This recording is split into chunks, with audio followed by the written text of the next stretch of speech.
So, my name is Rendell Solomon. I'm an alum from the class of 2005 here at Columbia, and I did run the conference back in 04-05, so I do have an idea of how the planning goes into this. But I am happy to see that there are so many people at this conference. So again, it looks amazing, and I'm happy to be here, and it's my privilege and honor to introduce today's fireside chat. Just real quick on me, I'm a private equity investor from Chicago at a fund of funds called Muller Monroe Asset Management. And I also run a nonprofit called One Stock, One Future, where my aim is to turn 1 million underserved youth into public company shareholders by teaching basic classes about stock and then donating shares to each student. So far, I've done 10 classes, turned 200 kids into shareholders, and I'm trying to teach them a sense of hope, inspiration, empowerment, and opportunity. So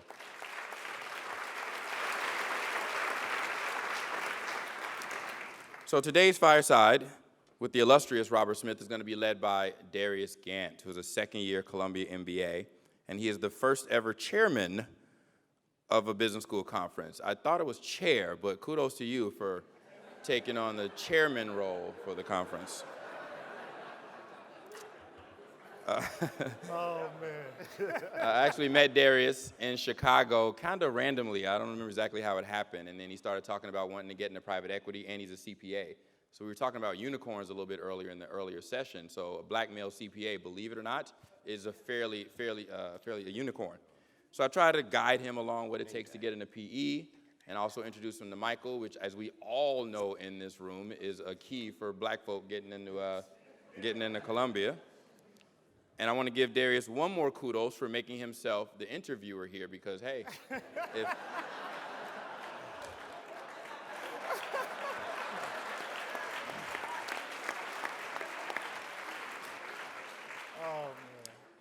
prior to B School, Darius lived out his childhood dream of being a professional basketball player.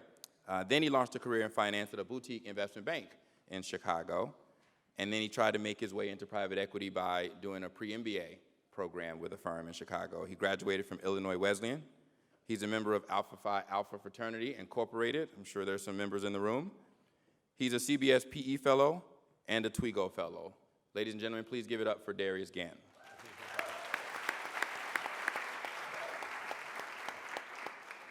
Now, Robert Smith really needs no introduction, but I will try to make a brief and unique attempt at introducing this gentleman. You'll learn more about his background and board involvement and everything else, I'm sure, during the interview. But I will say this, Robert and I have actually a few things in common. I'm going to walk through a couple of them.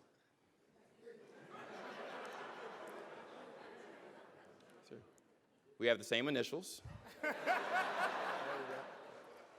We both studied engineering. We both have an MBA from Columbia. And our offices are actually in the same building in Chicago, in the Prudential Building. Okay? That's about it. We do have some distinct differences, though.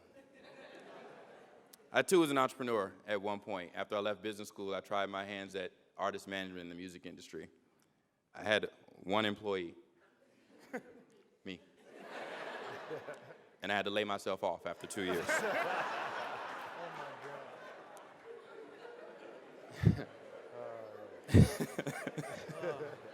True story. Ask my best friend Chris back there. He'll tell you it was a rough time trying to manage music artists. Through Robert's Vista Equity Partners and his 40 portfolio companies, he has 45,000 employees across his firms. Number two, Robert has 4 patents, 2 in the US and 2 in Europe. I get excited when my Bluetooth actually connects to my speakers properly. Vista Equity Partners, as of 12/135, manages $28 billion. It may have gone up in the last 5 minutes. Hopefully. Muller Monroe manages just a little bit less than that. And I flew here from Chicago on Southwest Airlines.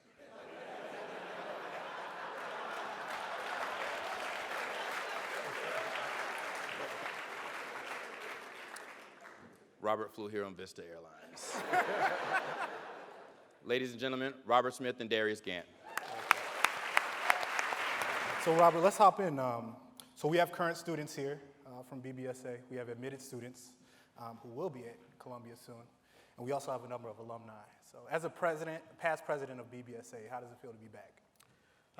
It's exciting. Look, here's what I want to do here, and we chatted a little bit about this, Darius. I want to really make this a conversation. It is rare in our lives that we can be part of a community, a tribe, where we can actually share thoughts and insights that are going to be helpful. So let's have a conversation. We can stick to the script to some degree if you want, but part of it is, let's make sure we open it up a little bit for some questions of people that are just burning to ask. I remember my first year at Columbia in business school, and we had a wonderful class that was ahead of us. We were the first year that adopted that core. And it was good for us in that respect because as a class we got closer, but not as great because you no longer engaged with what I'll call the second year students, because they were in there finishing up their system. We were starting a new system. And the thing that brought us together was the BBSA. And that is, to a great extent, what I am very excited about being here today, to see what this organization, continues to do and how it has expanded, and frankly, how it continues to bring what I think are, insightful perspectives to the students across a broad number of, call it desired careers. When I was here, you had a lot of people focused on finance and marketing, and very few beyond that, but I'm fascinated every time I get to hear from a student in the areas that they're interested in, and Columbia has the capacity to engage the educational pursuits at the graduate level, business level, across these different areas. The fact is, I finished in '94, and I'm actually amazed and excited about all the different opportunities that current students have to co-create meaningful businesses that are, create massive amounts of wealth and opportunity for our community because of what BBSA does, and frankly, because of how our world has changed since I graduated. We now have, I call it the ubiquity of technology and reach to billions of people. You can get your ideas out there in literally seconds to billions of people, depending upon how you frame it. And I think that kind of a landscape was something we didn't have when I was coming through, that you guys should absolutely take advantage of. I think that's one of the greatest opportunities, and understanding how communities work is a way and how BBSA can support you, and understanding of how communities work is a good way to think about creating value through your Columbia education. So I'm excited to be here, excited to be a past president. I'm still waiting for my royalties from the presidency, but it has been an exciting time to come back to Columbia. Okay, great. And I had a chance to chat with a few guys near the bathroom today, and one of the burning questions they had, one of the burning questions was, Rendell listed off all the accolades that you have achieved. Not all of them. I got a whole bunch more, but anyway. We'd be here all day. But there was a long period of time where, maybe someone may not have known who Robert Smith was. And now, we get to have that pride. We had you on the cover of Forbes, and Columbia Business School put that out in the middle of in the hallway in Uris. So, is that emergence? Is that by design? Was that something you planned? Did you want to stay in the background and get the work done first, or was it more important for you to win? Yeah, it is. It's a great question, and I will share this with our tribe. It was by design.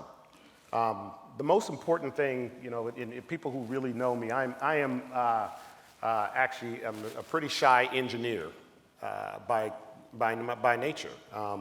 I actually just like solving problems. That's if I could spend my day the way I want to, I'm literally thinking about how I, solve the way that we're either managing capital or investing in businesses, et cetera. But I also learned in the process that I have to create opportunities to come to us, as opposed to seeking and finding every single one. The most important thing I think you can do as a young person, so I'm going to speak to a couple of different groups here, young person in our community, is to become an expert, to be skilled in whatever it is that you are desirous of pursuing. And that takes countless hours and In some cases, it's outreach for knowledge and information, and in some cases, it is building a learned capability. And to me, there's no substitute for that. The gift of gab, there's no substitute for becoming an expert and being the best at your craft. And that's what I focused on. And I focused on that, and as we started as a Vista, first as an engineer, then investment banker, and then in starting Vista. But I realized that I was going to be limited by the amount of capital if people didn't know who I was. Let me give you an example. 10 years ago, I decided I'm going to go to the Middle East and raise capital. And as you probably have now all figured out, while the U.S. still is probably the predominant economic force in the world, we do not necessarily have the largest capital pools any longer. Sovereign wealth funds are now eclipsing our pension funds. You look at CalPERS, largest public plan in the United States, $280 billion. And I just flew in yesterday meeting with Japan Post, who has $3 trillion, okay, that they're now migrating into private equity. So to give you an example of what my experience was like 10 years ago, I'd go to the Middle East and I'd bring my little Preqin studies, top private equity investor, best returns, zero loss ratio, all those happy stuff.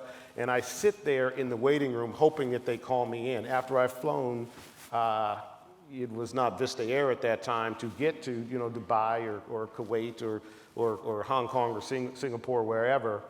And I'd get pulled in and, this person can't make the meeting, and I end up with some low-level person, and I'm giving the pitch and the whole thing, and nothing happens. He said, did you see the articles? Yeah. But then there weren't really articles. It was 2007, 2008, 2009. Okay. And I said, well, look at the data.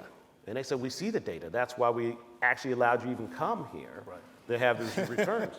But nothing ever happened because I realized the decision makers, they're not really looking at the data. They're actually looking at a whole different set of publications.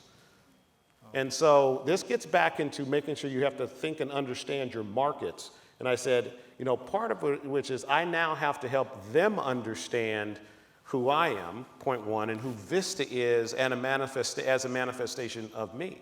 And so one of the things I did was now think about that, and then found what I call a brilliant strategic firm to help me organize that process. And that process you have seen unfold, quote unquote, in the press in a way that helps me and Vista achieve our goals. Because now when I go to the Middle East, I am welcomed as a champion. And it is amazing the difference. You don't wait in the waiting room. They come and greet you and take you upstairs and take you to the room that they only invite, 5 limited partners to, a year, where you're sitting with the management or the investment committee. And you're not talking about your funds, you're talking about business and technology and, the economy. And from that, it creates a whole different level of relationship with that organization and a different level of funding. But that gets back into actually what I talk about being an expert at your craft. I had to learn a new craft, the craft of fundraising, the craft of how do you raise funds for a private equity firm. Now, how do you raise funds for a credit organization and a hedge fund, which I now have. So that is all part of the narrative that you have to think about. What are the tools that you need? What are the things that your audience needs? Do you have the capacity to deliver that?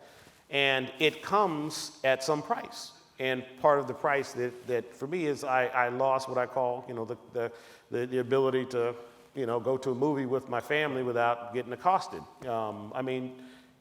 Those are the things that happen. So but there's some benefits. Part of this is raising capital, and part of it, quite frankly, is I now have the ability, and I didn't realize how important this was until I really reflected on my own life, to inspire some people, some young people, African Americans, to actually say, I can now go do this. When I was growing up, there was one guy who I didn't know at the time. Listen, when I was growing up, there was only one engineer that I actually knew in my neighborhood, okay? And it turned out he was actually a draftsman, but we called him an engineer, right?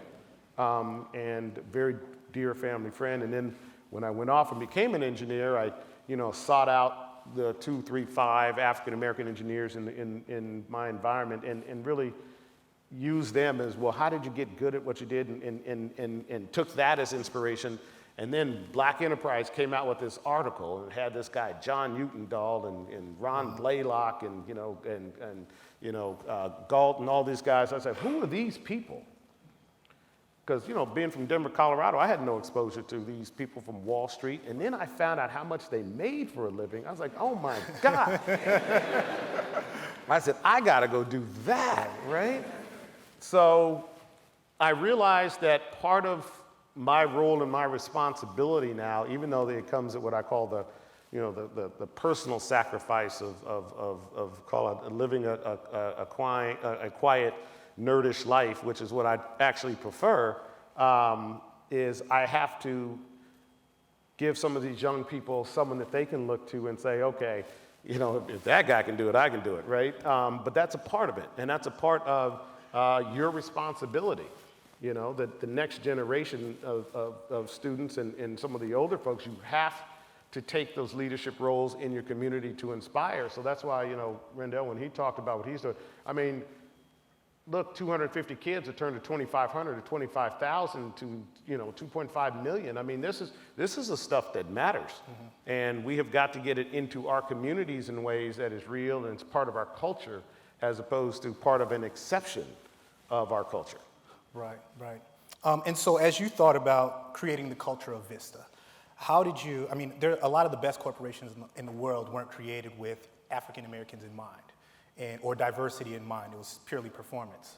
So how did you think about how you would design Vista, and how can you create a culture that fosters this diversity? Yeah, so listen, that's a great question for a couple of different reasons. It's like, people say, well, why did you start Vista? And the short answer is because I knew no private equity firm would hire me. That's the truth. Okay, I had worked on over $50 billion worth of M&A transactions at Goldman Sachs and worked with a number of private equity firms in that construct. And I saw what they were looking for. And in the conversations, you can feel it out. I was like, there is just no way they're going to ever hire me, even though I know I'm better at what I do than what they do. And so the only option, of course, if I wanted to do this, was to create my own firm. Now, that didn't come as I want to be a private equity person. It actually came in like all things that sneak up on you that have meaningful impact, kind of snuck up as a whisper, right? I saw this company operating a certain way, and the good news about being a scientist or a technologist, you become an expert at fact pattern recognition. I mean, that's one of the things I'm actually really good at, is recognizing fact patterns. And I said, wow, if you took the construct of how they run that business and apply it across the construct of this entire industry that no one is really paying attention to, you can actually make a fortune. And so the manifestation of Vista came out of that. And I said, now how do you do it in a way where you can do it at scale, that you're not limited by the current paradigm of private equity, which is basically a bespoke business. Let me tell you what private equity is. Okay, it is typically 8 white males sitting around a table arguing about which of their deals is better than the others. Okay, this one is an expert in real estate. This one is an expert or so-called expert in consumer products. This one says is an expert in healthcare. They have 15 or 18 deals in their mind and 25 relationships. They think that if they bring them together, they can make money. And then they sit at the table and argue about, well, my deal's better than yours, and I'm gonna shoot your idea. It's a very bespoke process. And most people think, oh, by that, the cream will rise to the top, the best returns will manifest out of that process, that crucible of engaging. But go look at the facts. The facts show high volatility, okay? Some cases do great, some cases lose everything, right? And, look, I don't call that investing. That's placing bets. And it's a matter of, and to me, that's a flawed design. You know, as an engineer, I look at that. Is that a, you know, an elegant and sustainable design? And fact of the matter, it isn't. It becomes highly dependent on specific individuals, and as one individual gets better than the others, then the culture changes, because all the economic, or not the economic, the emotional culture of that organization moves towards the ideology of those who may have been successful in those 1, 2, 3, or 5 deals. And because of the I call it the residence time of funds, 10 years, it takes a while for that to manifest, and so it doesn't move quickly, which is why you see funds do this and then they flame out, or you see, you know, high turnover in people. So the design actually isn't the best design for investing. So Vista's design is around a couple things: creating experts in identifying businesses that fit a specific model, mission critical, business critical, enterprise software, high recurring revenues, and have what I call high economic rent, but aren't operating as efficiently as they can. And then a group of people who bring very specific subject matter expertise to making them operate more efficiently, and then reusing the executives who you train over and over. It's a very efficient design, and the wonderful thing about it, it is also now scalable. It works for $30 million companies and $2 billion companies. Okay, and so now the question is making sure that I design Vista in a way that can manage the capacity of dollars that we take under management without a diminishment of returns, without any increase in loss ratio. Okay, so the culture has to now fit that design paradigm. So you now have to look for people who will understand that design paradigm and work well within that. And that's how I think about it. Okay. And so you have a number of people in this room who at some point intend to start a business, and it sounds like your approach was much different than the, you know, I'm going to quit my job and then see what happens. You put a lot of thought, and at the time you were at Goldman when you were doing this. So can you talk about the way that you thought about how you would approach, and then where you made time to think about how Vista would actually be designed versus going with a, you know, run and shoot mentality? Yeah, I mean, and that's a great question. Look, you know, as some of you know who either work in investment banks or have worked in investment banks, and I was in that period of time, called it 94 through 2000, which was, again, just a massive expansion in deal activity. So yeah, I was already working 80, 90, 100 hours a week on my deals, and what I did was a little different. I decided, you know, again, M&A is a fact pattern-based business, you know, and it's you know, you can't learn M&A at Columbia, as great as this school is. You have to learn M&A being taught by somebody who does it, a practitioner. And you have to put yourself in a position where they are willing to teach you. And Goldman at that time, because of the way they were organized, had a team structure where you worked on multiple deals with multiple partners. You weren't attached to just one partner. Okay, so as a result of that, you had a chance to work on as much as you could handle, kind of point one. Point two, I focused on my early years in hostile raid defense. Well, why? Because a hostile raid defense is basically a sell side that's shortened. Something you'd sell a company in 9 months, you're now doing it in 9 weeks. So now you could become an expert and gorge yourself on the fact patterns of deals and deal construct, and then I created what was then called real life training, which was every Friday we'd bring whoever partners were in the office, and they'd go through the deals that they had worked on and what were the fact patterns. So part of it was skilling myself. So that was kind of the first thing. So if you are sitting in your organization thinking about going to do something else, you need to make sure that you are the best skilled in that organization before you do that, or you spot an arbitrage in the market that you can uniquely take advantage of over a long period of time. But the first thing is you've got to have those skills. I mean, you can say, oh, I'm going to go figure it out, but I think you should figure it out before you leave. And have a very specific design in mind where you can take advantage of that arbitrage, and I like to say not measured in years, but measured in decades. Okay, and then one of the most important things which I learned in chemical engineering is you have to keep the ignorant uninformed. Don't tell everyone how to do it. If you spot that arbitrage, go do it, and then build systems and barriers so that not everyone can come into your marketplace once they realize that you're making a fortune in it. Okay? Right. So, I mean, be thoughtful about it. You know, people have put barriers to us for hundreds of years, and they've been thoughtful about it. So be thoughtful about creating an economic opportunity for yourself and for your community where you can sustain that advantage. We do some things in our communities that no one does. We got the brilliant Will Packer here, who is brilliant at what he does. The question is, we let too many people copy what he does. The industry is set up for taking brilliant talent and exploiting it.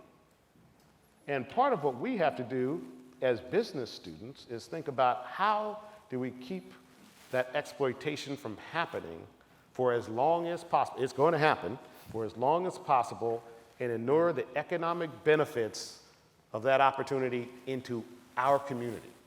That's the key. Okay.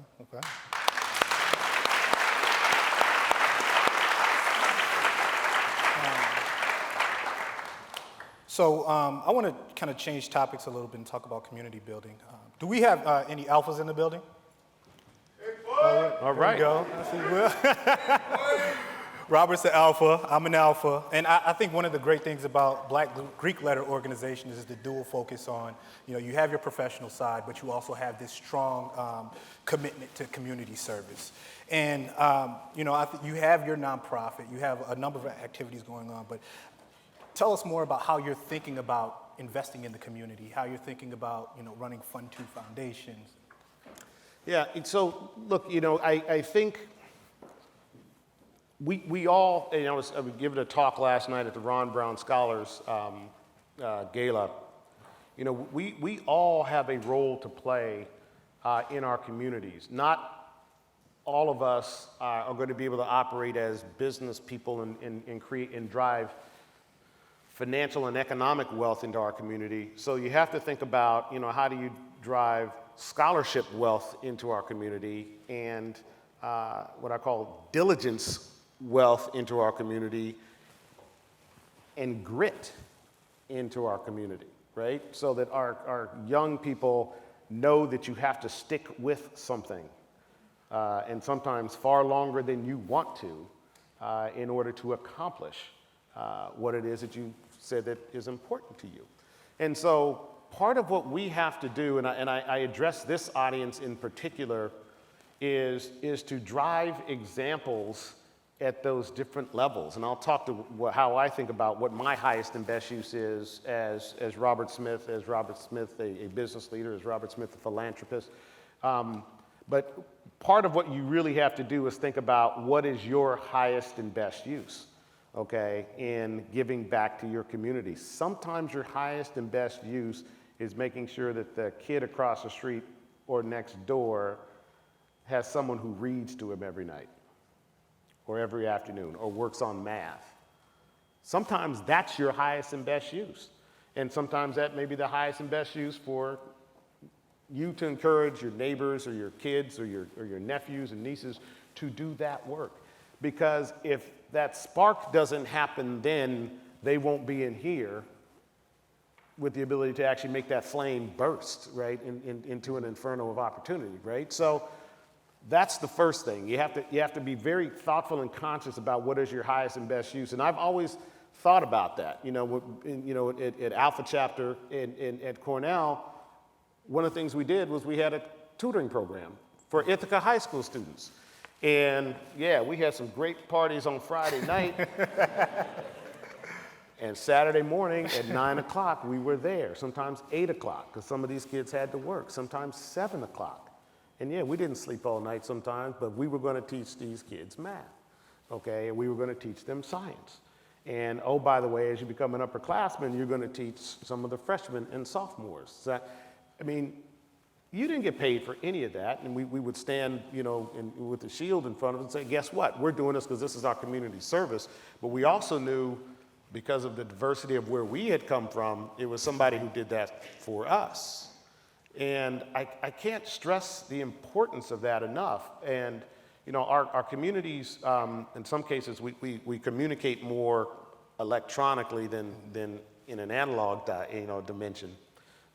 It's important that you all as leaders, take that back to your communities in the right ways. And sometimes it's the community of your family. And if you get to just your family, that may be enough. But, beyond that, start to touch these young people, really young people, to create some sparks of scholarship and grit and stick-with-itness. And so to elevate now to how I think about it, again, getting back to, who I really am, right? I like to do things in these elegant designs, right? And they have to be at scale, and they have to be meaningful. And so when I think about some of the stuff we're doing at, Carnegie Hall, we're getting to now 400,000 to 500,000 kids a year. We're going to get to 5 million kids, bringing music and music education back into their lives. Because when music education got wiped out of the public school systems, it hit our communities disproportionately, like 100%.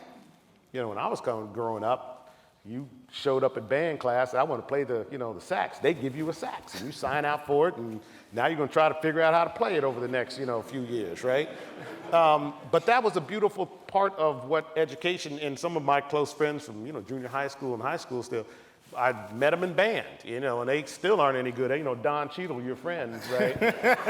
I still, I don't know what you think you were doing on that tenor, but, but that was a dynamic that actually was pretty, and he does this thing with Miles Davis, like, wait a minute, that was cool. That was actually cool. It was a good movie. But it's kind of interesting to me that, for me, I have to think about what is my highest and best use, and it's impacting our community at scale. It is, with the museum in Washington, you talk about the gift and all. The gift is actually a digital gift, and what it is a digitization of the African American experience, where it's a couple different layers. One, it's curating all of the bodies and repositories of information, which everything from the Apollo Theater, library, and Louis Armstrong House Museum to the funeral home in your hometown. We're going to look to digitize all of those works, and so you have access to your community. Okay. The second piece is actually training young African American history students to become curators, and the third is a community curation project where you'll be able to do it in essence with a smartphone, and so you can go to your grandmother's house and digitize that entire repository of your family history. Now becomes a part of the fabric. So I can figure out, and trace my family back and look at pictures and experience through, artificial intelligence ultimately as we lay this out, start matching where my family came from and who we're connected to. Because look, your history, without your history, in some cases you don't have a place to stand, right? But once you kind of got that in place, now it's where do you elevate from? So the next levels of my giving comes to music education. I think music education is I look at, I go and sit down with my executives, and every year when I sit down with them, I ask them, okay, how many of you played an instrument or play an instrument? And usually 2/3 to 3/4 of them raise their hands. I am convinced, and there's studies out there at lesser universities in Columbia that show that, cognitive development actually comes from music education, right? And so we got to get that back into our communities on that side. And then the third piece is I focus a lot on STEM education programs. These are what I call the on-ramps of opportunity. And many of you have heard me talk about this. It's the first time that, we have the opportunity to create wealth in our community without having access to traditional resources of land or access to capital or, water or owning people through the development of software and technology. But look, if we don't skill our people and train our people in STEM education, we won't have the economic uplift. So I focus on how do I get, like Christine here has a wonderful organization. We talk about it all the time. It's like, how do we get not 20 or 200 or 20,000, but 2 million African American students programming every single year for the next 10 years? I will guarantee you with the creativity in our community and the brilliance in our community, 20 years from now, we'll be looking at 50 wonderful technology companies that are run, owned, operated, or developed by African Americans. But if we don't get them on-ramped, right? But if we don't get them on-ramped, it won't happen. And remember that arbitrage that disappears over time? That opportunity, it will be gone. That leveling will happen, and we will not have participated in the greatest wealth-creating opportunity in the history of this planet. You look at the top, the wealthiest 10 people on the planet, who they say, have more than the other half, 6 of them made their wealth through technology. I will guarantee you in the next 20 years, take that same list, it's probably going to be 8. The question is, how do we get a part of that wealth? And I will tell you, it is more likely through technology because none of us own large swaths of land any longer, or did. You see what I mean? There's certain parts of Africa where they can actually take advantage of the resources, but I can tell you, China and other nations who don't have those resources have already gone in and bought forward contracts for decades. So it's going to be hard for them to actually maintain ownership of those physical resources. So it's the intellectual property resources that you have unique dominion on. And it is now an opportunity to take that dominion and transform it into an economic opportunity for our communities. So that's what we have to do, and that's what I focus my philanthropy on. And it sounds like a lot of what you're getting at is the whole idea of taking advantage of the fourth industrial revolution. You got it. And so you mentioned, in terms of educating a population to take advantage of that, I mean, we have Christina's business who is educating a group of people to learn how to code, learn how to program. How do we do it on a mass scale? It is like all things, you have to first start with the kids and teach them math and science and help them understand, the fact that there is a ubiquitous, I'm going to say, computing fabric that is available at the public library, okay? I mean, cloud-based architecture and computing has revolutionized access to computing. When I was coming up in Bell Labs and places like that, you'd go sign up for 30 minutes of computing time. And then 30 minutes later, somebody tap you on the shoulders, you got to go back outside and sign up again. Okay, now you got more computing access on your smartphone than we ever had for decades. So we've got to teach these young folks first the access, understand what it is, what is the fabric, how does it work?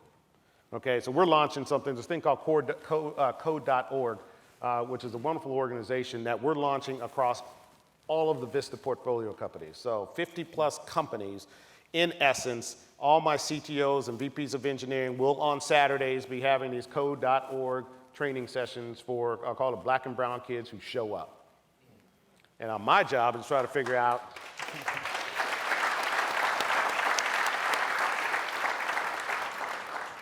how we excite this community to make sure that they do show up.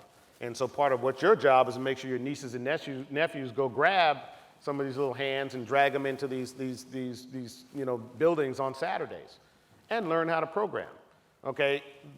You gotta first get on the on-ramp, right? And like all things, there's a winnowing down, but we gotta get just critical mass. But it's even more important now because the world is changing. No and the question. same jobs that are here today won't be here tomorrow. There's no question about it. And if you don't understand the basics of that infrastructure and architecture, you surely won't understand how artificial intelligence is gonna change all of it. You see what I mean? So, and now the thing is, you gotta also realize there's an acceleration dynamic to this as well. It's accelerating faster than it ever has. So the urgency has now been heightened. And so you gotta get to this now, like today, if we haven't gotten to it yesterday. And so that's really what the challenge is. And the interesting thing is there is a huge gap of job availability or opportunity over the next 20 years versus the number of people who are skilled. The real question is, can we get our community into that body of folks who will fill that gap? And if we do, I will guarantee you it's going to change our economic dynamic for generations to come. Hi, Robert. Hi. I'm Lisa Bowman. I'm an alum from Columbia Business School and currently work at BlackRock in institutional sales. As you've talked a lot about your business and your interests in things that you do in technology and the ever-changing landscape, can you talk to us a little bit about how you think about expanding Vista and the human capital that you need to be able to continue to grow and evolve, and what's important to you in that light? Sure. And not giving away too many secrets about where we're going. Because, the fact of the matter is everyone who is an investor in private equity is now looking at Vista. And look, there's some wonderful things that come out of being really good at something. and it's interesting when I meet with some of my LPs or some other GPs, they're like, man, if I go into another meeting and if I hear this is a gold standard, I'm going to throw up. I say, I hope you keep throwing up. But, you know, with success, of course, will come, you know, imitation. And like all things, you know, I chuckle when I sometimes hear, oh, well, they've adopted a Vista playbook. Let me tell you, that's something we did 10 years ago. We are in a completely different place now. The evolution of the model is around, as I think about it, you know, it parallels to some degree where my business is, which is software, where our industry is. You know, we have to evolve such that we provide very critical insights as to how specific industries evolve. You know, the fourth industrial revolution is about the digitization of specific industries. You know, if you were making, you know, solenoids, how do you take a part and make it digitized? If you are in an insurance business, how do you digitize the insurance business? If you're in the banking business, how do you digitize your banking business and use that data and you know, derive cognitive solutions around that data that now change the dynamic of where your business goes? Well, that's where Vista is now, okay? How it manifests is through what I call the organizational design that we are working on today, right? And, you know, our organizational design, 4 years ago, I started a group called Vista Data. Don't tell anybody about this. We now call it Vista Intelligence Group. And basically what we do is we look at what I call the artisaning data across every one of our portfolio companies and evaluate how do you take that artisaning machine language, you know, machine level data and create, first of all, analytical tools and systems to understand what insights come from that data, but more importantly, cognitive solutions, leveraging either machine learning systems out there or other platforms. I will guarantee you there's not a private equity fund in the world doing that. We're doing it en masse. So what does that require? It requires a human resources component that understands that. Okay, this isn't back in the day where I need somebody to do some models and, you know, look, we can, okay, on Excel. This is where this business goes because like anything else, our business will become leaner over time because the efficiencies are heightened just based on the fact of how we approach our business. The private equity business will go through the fourth industrial revolution as well. There will be fewer firms that will be bigger. Understand that. They're going to be more capable. They're going to be more diversified in some respects and highly specialized at the same time. That's where our industry is going.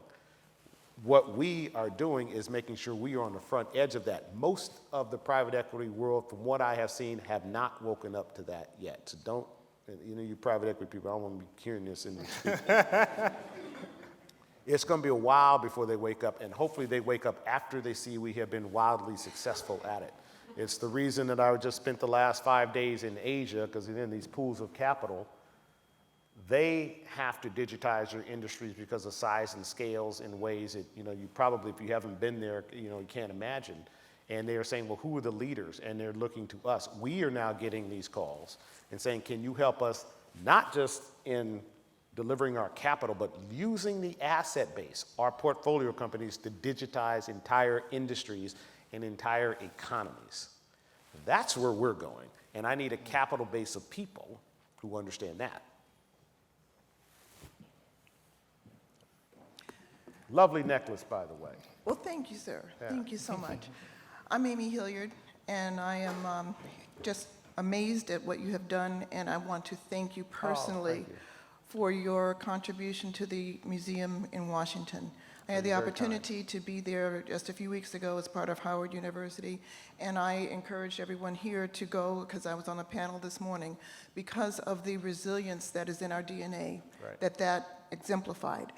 And as part of Howard, and as part of what you talked about on the on-ramp of opportunity and getting more of our community to understand that, I am going to talk about the on-ramp of opportunity to align you with Howard because of what you're doing in STEM and what you're doing with the coding. You may have seen the Google alliance with Howard and Howard West that was just announced. If I may take the on-ramp of opportunity to align you with Howard and our president and what we're trying to do, may I connect with you and connect you with our You president? can. I'm actually coming down to see you folks, I think soon. I got a couple of invitations. It's a cousin, Gary Harris, who runs the Department of Engineering there. So All right. he has been reaching out, saying, come on down, so I'm coming on down. Well, I'd like to allow And this you. is, this is a classic example. So Gary, just so you all know, Yes. he was at Cornell. He was one of the few black engineers that I knew, and he got his PhD in gallium arsenide, which is a technology for semiconductor manufacturing. And it is those sorts of people who now lead an organization there at Howard that are educating that next generation of engineers. So Well, we have the most PhDs ever that come out of an institution, but I'd like to connect you with the president as we go Happy to. into our 50. that was not a 150th. question, but I'm happy to do it. It wasn't a question. Well, thank you very much. All right. Riley. Good afternoon. My name is Riley Jones. I'm a senior at Columbia University. I'm also a brother of the Eta chapter of Alpha Phi All Alpha.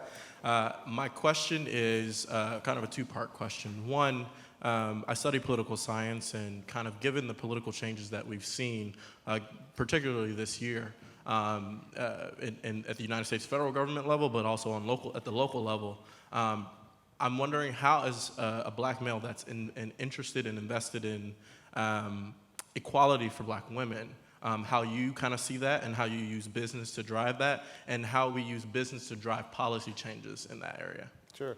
So, it's interesting. I think, again, I'm not a politician. Right. I'm an engineer who actually made good in private equity, right? I mean, that's my story. But I think the things to now learn about what has occurred in this election cycle, and this gets back to the heart of it, is the importance of understanding data. Okay, because if you really look at it, there is one camp that understood the data and managed their activities around what the data actually said versus another camp that said, I'm going to manage this around, opinions and surveys that frankly were outdated in the methodology. Okay? You all know this because you are, most of you in this room, there's a few of us who are still digital immigrants. Most of you are true digital natives.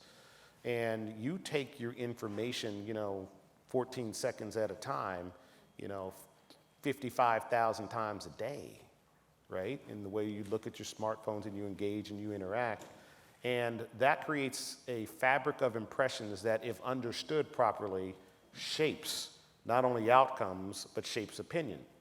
So why do I say that? Because it's important that the voices that are propagated out there truly reflect positions and opinions on how we think about ourselves, how we think about, African American women, how we think about Americans, how we think about immigrants.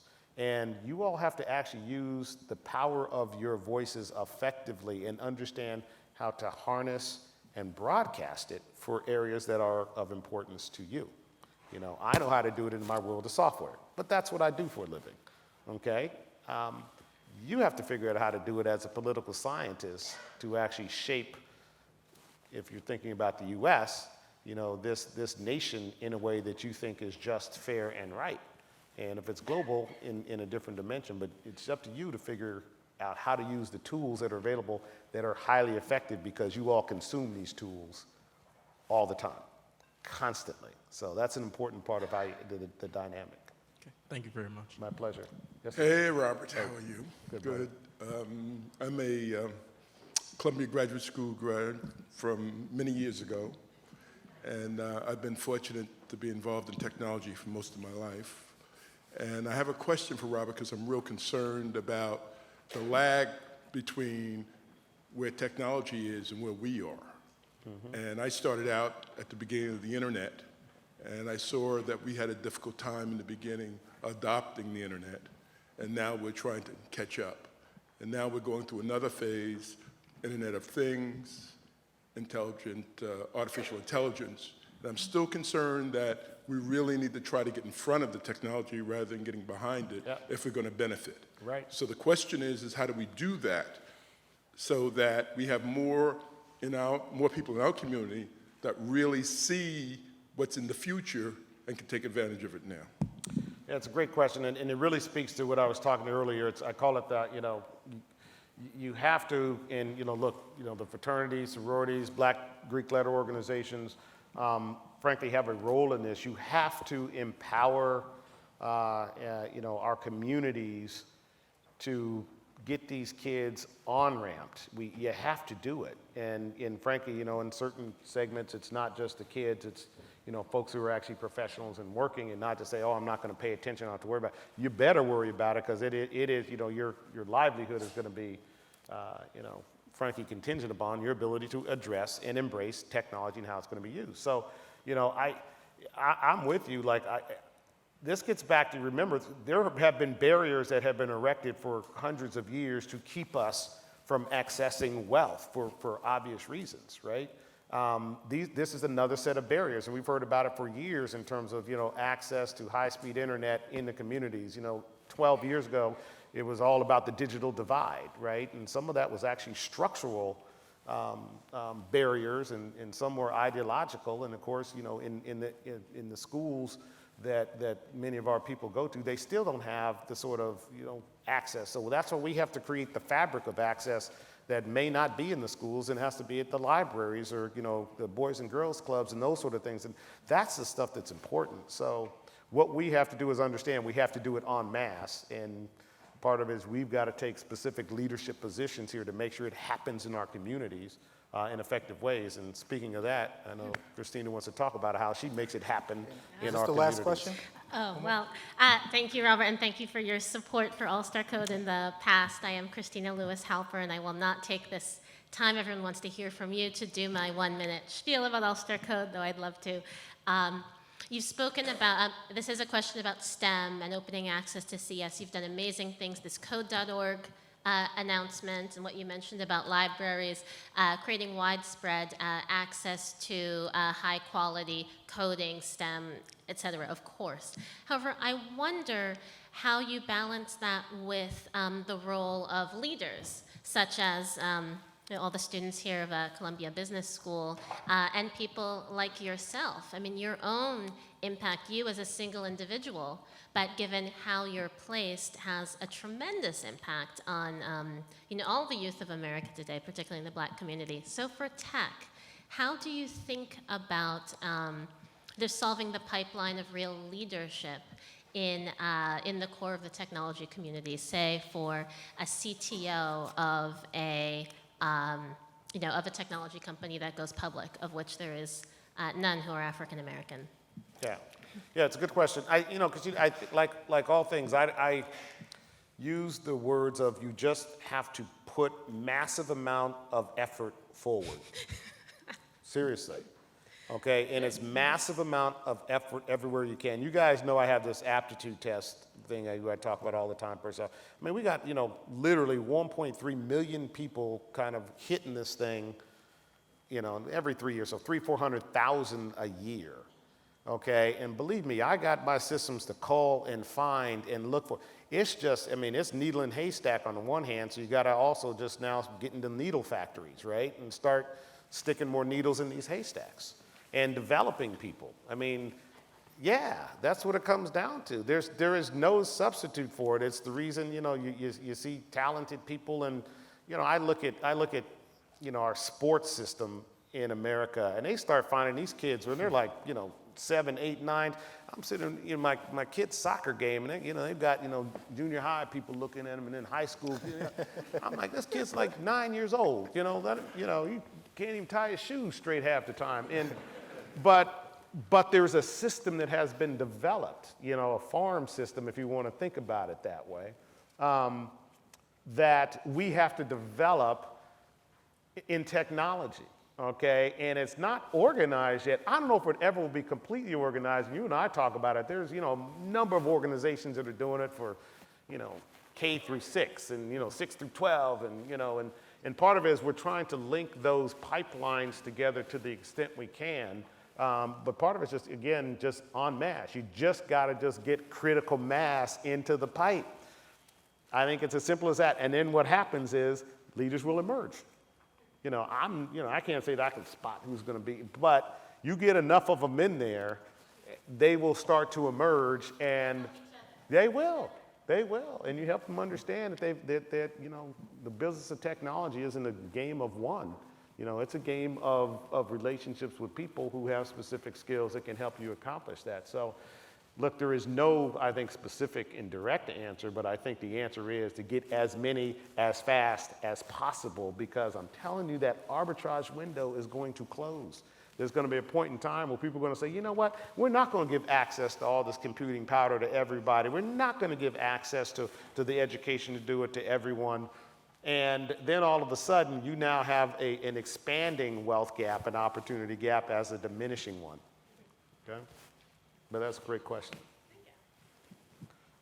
Good afternoon. More? We get... Oh, okay. 3 more. Good afternoon, and thank you for your time and insight. My name's Albert Kikuji. I'm the Chief Operating Officer of Made in Brownsville. It's a nonprofit creative agency focused on lowering the barriers of entry, specifically into STEAM professions, so science, technology, engineering, arts, and math. Specifically through a structured 12-week program. We work with youth ages 14 to 24.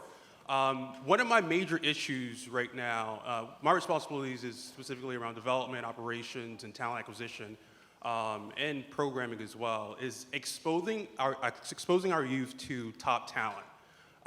So I'm focused specifically on creating strategic alliances with large institutions like Columbia and professional black affinity groups at some of the investment banks and investment management firms.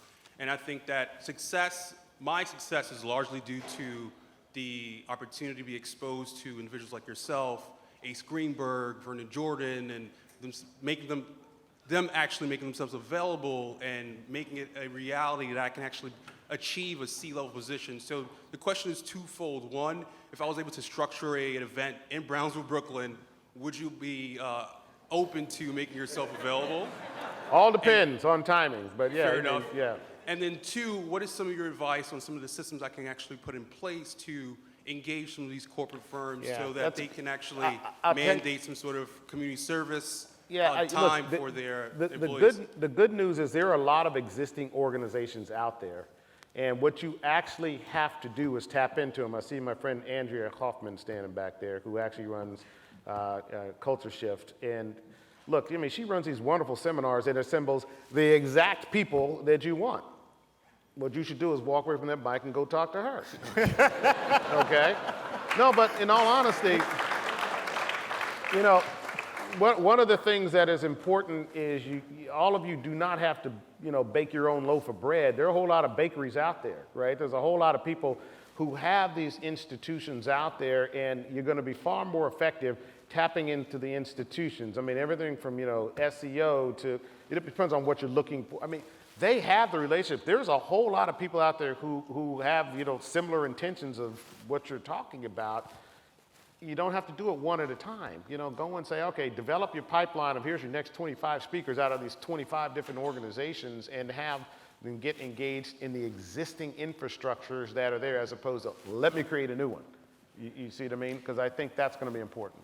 So historically, I've seen that a lot of these... You got your one question. Oh, sorry. My name is Joshua Attaboy. I'm an electrical engineering student, graduating senior.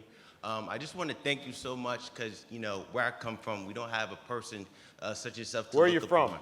I'm from Raleigh, North Carolina. All right. So, you really platform myself to, really motivate myself to push towards excellence, and, now I'll be working for Lockheed Martin in May. So I really appreciate, your efforts. Congratulations. Yeah. Thank you. My question is, I'm focusing on the Internet of Things industry, and I think that's a very, profitable industry that can, caters towards the fourth industrial revolution.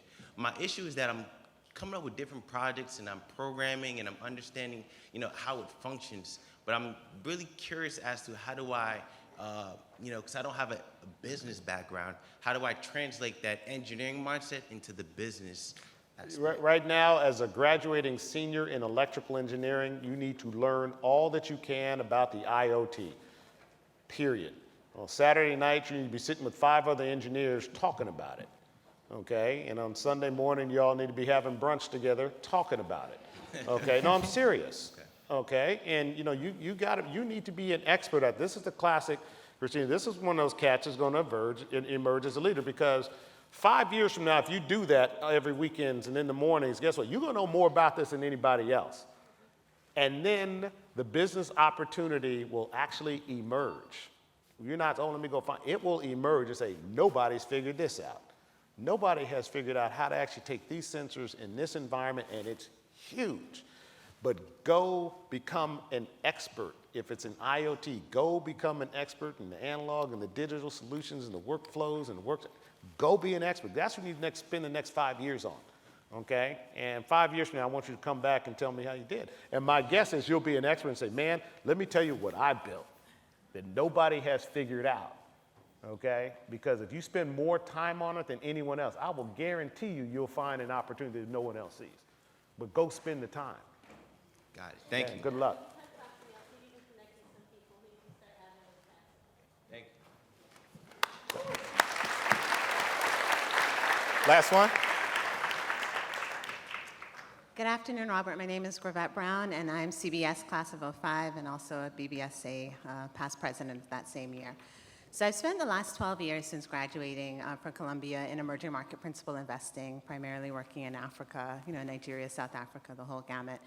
And I recently accepted a position in an operational role to run business and product development for the second wireless telecommunications provider in the Bahamas.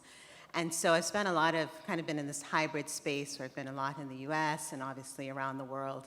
And there are not many of us in these roles and these positions. And I wondered, how do you see, especially when we talk about developing technology and pushing technology outwards, what role do you see, for your business, for, I guess, the kind of larger diasporic community to kind of be involved in that sort of creation, development, and really being at the forefront of technology outside of the Americas? Is that something that is relevant to you? You've talked about, just your LPs. You seem to have a fairly global international base. What do you see in terms of opportunities in Africa and the Caribbean and just developing that international network? Yeah, I'll tell you, I think one of the biggest areas of opportunity, my brother's gonna be pissed off at me for saying this because this is the business he's in now.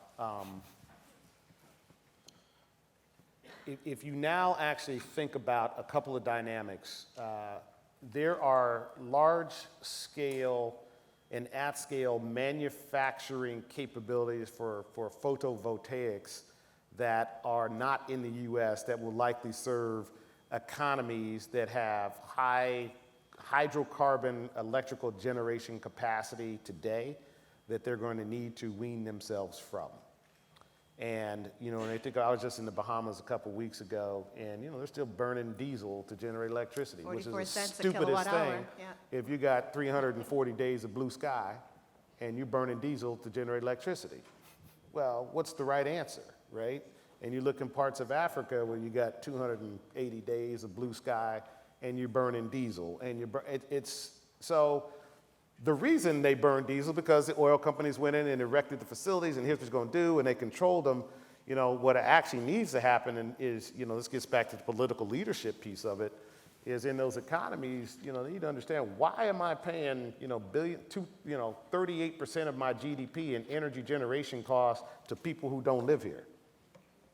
Right? it's just basic, it's stupid, okay? But it is those barriers to economic opportunity. So many of y'all folks, half of you who were, thinking about this, I'd be moving down there right now saying, hey, listen, let's generate our own electricity, right? It's smart, and that's what I'd go do.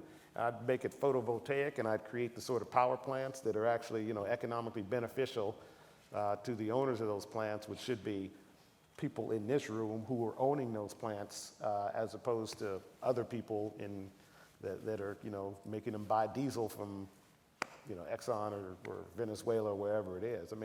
That's what I see the opportunity is. And I will guarantee you right now that the Chinese see that. Because their big problem is they got major manufacturing facilities at scale that outstrip anything here, and they got to find places to put them. They don't necessarily get 280 blue sky days because they got so much coal dust in the air, they're not generating the electricity, you know what I mean? So that's where I think the opportunity set's actually going to be. All right, that was, I think we have to wrap up now. But it's on you. think it hasn't been asked yet. Yeah. So you have, I'm sorry, I paid $200 to come here to ask this question. He paid $200. You got it. So I'm gonna ask this question. First of all, did the check cash? That's to be gonna check determined. Hopefully it was electronic. I've been in commercial real estate for the past 10 years.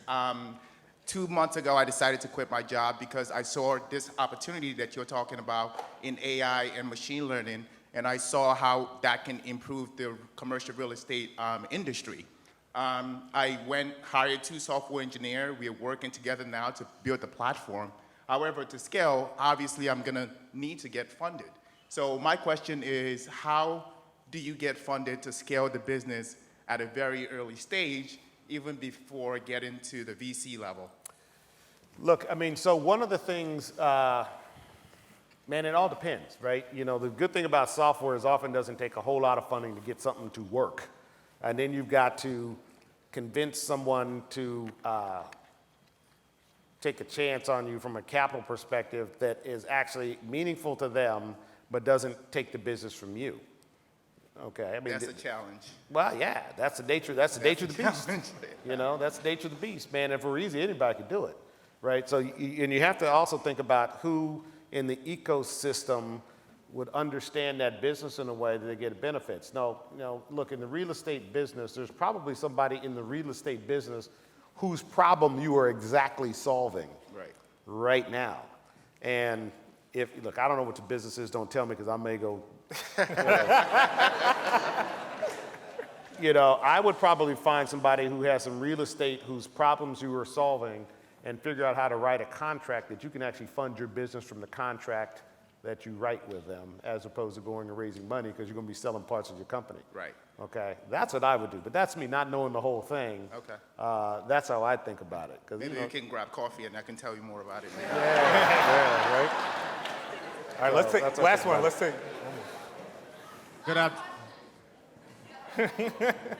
Good afternoon, Mr. Smith. My name is Trayron Edwards, a junior finance major at Winston-Salem State University, and I'll make my question pretty quick. Reginald Lewis. Take your time. You came up here from Winston-Salem. Take your time, man. Thank you.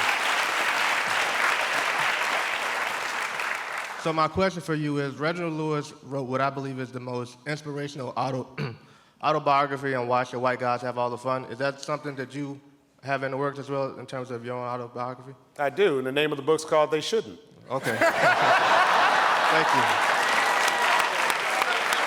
Great question. Great way to end it.